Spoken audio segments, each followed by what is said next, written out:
สบายดี FC ทุกท่านตอนนี้เรามาต่อตรงมอเตอร์เครื่องซักผ้าเนาะแต่ก็จะมีแคปของมันเนาะครับป่าแล้วก็สายไฟนี่เนาะตอนนี้ต่อไว้อยู่เนาะมอเตอร์มี2 หน่วยเนาะมาทดลองนี่หน่วยนี้เสียบเบิ่งแล้วเนาะมันมอเตอร์ตัวนี้เริ่มซ่าแล้วมอเตอร์บ่หมุนเนาะวันนี้เราสิมาแกะแล้วก็ต่อให้เบิ่งเนาะแกะแล้วก็ต่อให้เบิ่งพร้อมๆกันในวิดีโอนี้เลยสายไฟมันก็จะมีสีน้ำตาลนะเนาะสีน้ำตาลแล้วก็สีฟ้าเนี่ยเป็นเนิร์ดเนาะแต่ไล่รวมมาเป็นไฟมันกันเลย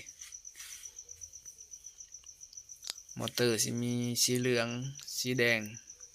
สีฟ้าเนาะสีแดงน่าจะเป็นไฟก็เลยต่อใส่กับไฟเข้ามาเลยนะไฟเข้าหามอเตอร์นี่ต่อไฟเข้าไปหามอเตอร์เส้นหนึ่ง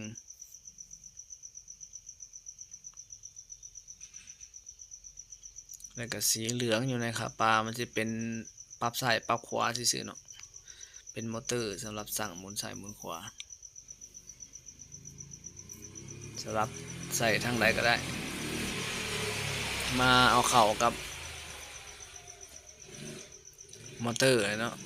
ขาปลาเนี่ยต่อใส่กับมอเตอร์2 เส้นตัวสีเหลืองกับสีฟ้าเนาะ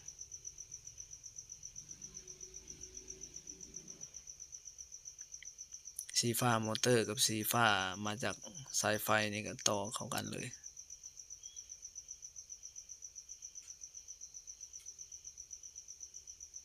หรือสีต่อใส่กับสีเหลืองก็ได้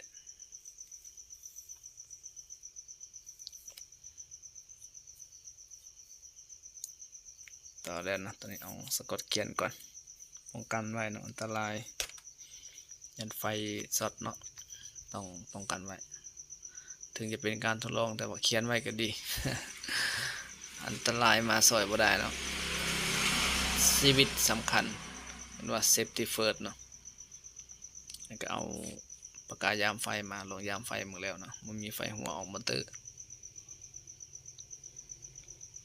เดี๋ยวตัวนี้สิลองให้เบิ่งเนาะทดสอบมอเตอร์ดีมอเตอร์เสีย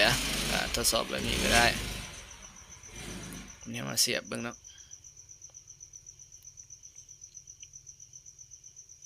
มอเตอร์ตัวนี้มันเริ่มแห้งตกแล้วเนาะถึกไฟหัวใส่เนาะไฟหัวอันนี้ปิ่นแล้วเนาะมันจะปิ่นด้านเดียวเนาะถ้าสลับขามันก็จะปิ่นทวนเข็มนาฬิกาหรือสิปิ่นไปตามนาฬิกาปิ่นไปตามโมงก็ได้เนาะสลับอยู่ที่สายเหลือง2 เส้นนะเนาะวันนี้เราสิมาอันจับมอเตอร์เบิ่งนะว่ามอเตอร์มันแห้งบ่ทดสอบค่าปลาพร้อมทดสอบมอเตอร์พร้อมแบบนี้ค่าปลาใช้ได้เนาะแล้วก็มาทดสอบมอเตอร์แห้งบ่จับแล้วสิหยุดบ่เพราะว่ามอเตอร์บางหน่วยแห้งตกเนาะใช้งานมันโดนแหลกบ่มีแห้งจับเบิ่งว่าตัวนี้ยังแห้งอยู่บ่ซ่าลงเลยเนาะตัวนี้จับแล้วก็บ่ซ่าลงเลยน่าจะโอเคอยู่นะแต่ที่สำคัญเรามาทดสอบว่าได้หรือบ่ได้เนาะแต่เราอยากรู้ว่าได้โดนหรือบ่ได้โดนต้องเสียบปลาไว้โดนเดิมเนาะแล้วก็ปิดเปิดเบิ่งเพราะว่าเครื่องซักผ้าเขาซักหลายเทื่อเอามาทดสอบในเสือเดียวก็อาจสิบ่ฮู้ผลต้องทดลองหลายเทื่อ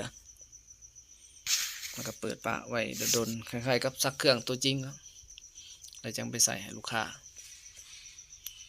เพราะว่าตอนนี้คือทดสอบเครื่องซักผ้ากับสิอยู่ให้ลูกค้าเนาะไปมากเอามอเตอร์มาลองมอเตอร์บ่ได้หน่วยหนึ่งเนาะหน่วยนี้ใช้ได้